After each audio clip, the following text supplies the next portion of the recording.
শহীদ president Ziaur Rahman যে আদর্শ, যে নীতি বাংলাদেশে প্রতিষ্ঠা করে গেছেন, তাকে আমরা ধারণ করি, তা নিয়ে অগ্রসর হই, তাহলে বর্তমানে যে সংকট বাংলাদেশে, গণতন্ত্রের সংকট, আমরা সেই সংকট থেকে উত্তরণ করতে পারব। শহীদ জিয়াউর রহমান সম্পর্কে বক্তব্য রাখতে গেলে দীর্ঘ সময় প্রয়োজন। সংক্ষেপে বলতে চাই যে এমনই এক নেতা, এমনই এক সৈনিক নেতা এই বাংলাদেশে জন্মগ্রহণ করেছিলেন, যার জীবনে যেই ব্যক্তির 4টি জীবনই সফল। একটি হচ্ছে সৈনিক জীবন, এখানে আলোচনা হয়েছে। স্বাধীনতার ঘোষণা শহীদ প্রেসিডেন্ট জিয়াউর রহমান করেছেন, এটা অনেকে বিতর্কিত করতে চেয়েছিল, কিন্তু এটা ইতিহাস, এটাকে কেউ কোনো রকমে ধামাচাপা দিতে পারবে না এবং পারেও না। আজকে শহীদ প্রেসিডেন্ট জিয়াউর রহমান যে সাহসের পরিচয় সেই 25শে মার্চের কালো রাত্রিতে দিয়েছেন, পাকিস্তান সেনাবাহিনী তাদের যে বর্বরোচিত আক্রমণ, সেই সময় শহীদ প্রেসিডেন্ট জিয়াউর রহমান পাকিস্তানের আর্মির একজন মেজর, 8ম ইস্ট বেঙ্গল রেজিমেন্টের একজন মেজর হয়ে তিনি কারো সাথে পরামর্শ না করে, কারো কোনো নির্দেশ না নিয়ে 25শে কালো রাত্রিতে 8ম ইস্ট বেঙ্গল রেজিমেন্টে তিনি বিদ্রোহ ঘোষণা রিভোল্ট করেন এবং আমাদের যে বাঙালি অফিসার এবং সৈন্যবাহিনীকে নিয়ে অস্ত্রসহ এই ক্যান্টনমেন্ট ত্যাগ করে কালুরঘাটে গিয়ে তিনি 26শে মার্চ স্বাধীনতার ঘোষণা করেন। এটাকে কোনো রকম অস্বীকার করার কোনো যোগান নাই। শেখ হাসিনার স্বৈরাচারী সরকার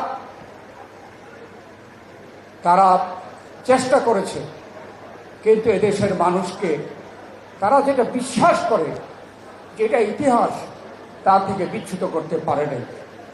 শহীদ জিয়াউর রহমান একজন সৈনিক হয়ে স্বাধীনতার ঘোষণা, সেক্টর কমান্ডার, জেড ফোর্সের কমান্ডার, সম্মুখ যুদ্ধ করে যুদ্ধে বিজয়ী হয়ে তিনি ফিরে এসেছেন এবং সেনাবাহিনীতে ফেরত দিয়েছেন। সেই শহীদ জিয়াউর রহমান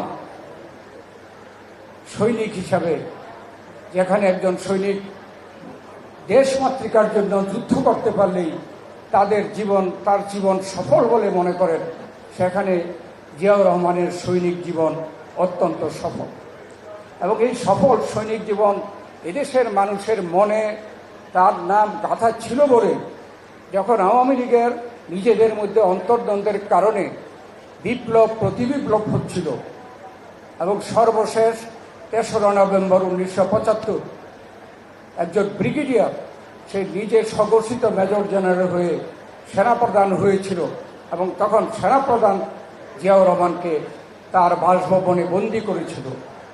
তখনও তিনি স্বেচ্ছায় পদত্যাগ করে চলে গিয়েছিলেন, কিন্তু এদেশের জনগণ এবং সেনাবাহিনীর সদস্যরা এটা মেনে নিতে পারেনি। তাই 7ই নভেম্বর বিপ্লব, সিপাহী জনতার বিপ্লব, আরেকটি এই বাংলাদেশের জীবনে অত্যন্ত গুরুত্বপূর্ণ দিন।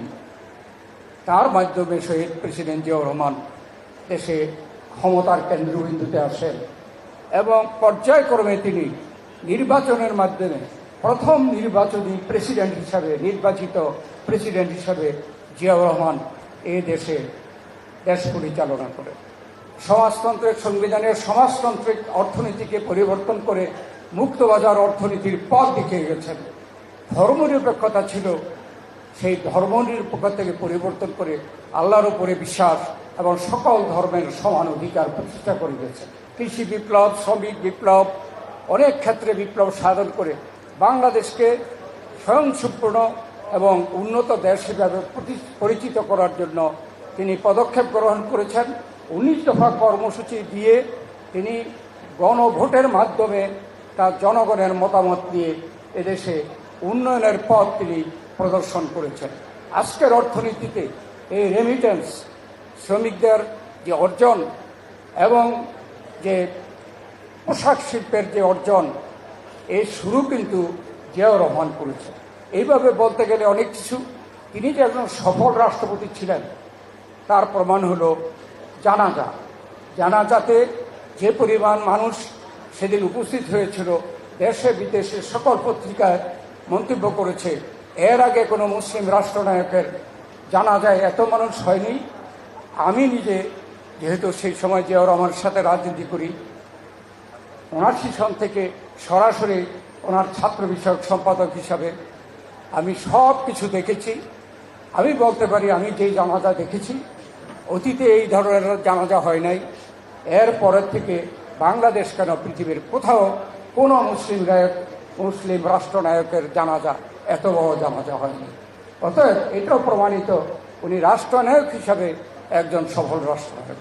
তিনি একজন রাজনীতিবিদ, একজন সৈনিক হয়ে তার থেকে কেউ আশা করেনি তিনি এদেশে একজন সর্বজন শ্রদ্ধেয় এবং তিনি সকলের কাছে গ্রহণযোগ্য একজন রাজনীতিবিদ হিসাবে প্রতিষ্ঠা লাভ করবেন। তিনি বাংলাদেশি জাতীয়তাবাদের ভিত্তিতে তিনি বাংলাদেশ জাতীয়তাবাদী দল প্রতিষ্ঠা করে গেছেন। তাকে হত্যার পরে অনেকে মনে করেছিল, লেখালেখিও করেছিল যে জিয়াউর রহমানকে ছাড়া বিএনপি শূন্য স্থানে পরিণত হবে। কিন্তু সেই বিএনপি দেশনেত্রী বেগম খালেদা জিয়া, শহীদ জিয়ার সুযোগ্য উত্তরসূরি, সেই বিএনপির পতাকা হাতে নিয়ে সামনে এগিয়ে নিয়ে গেছেন।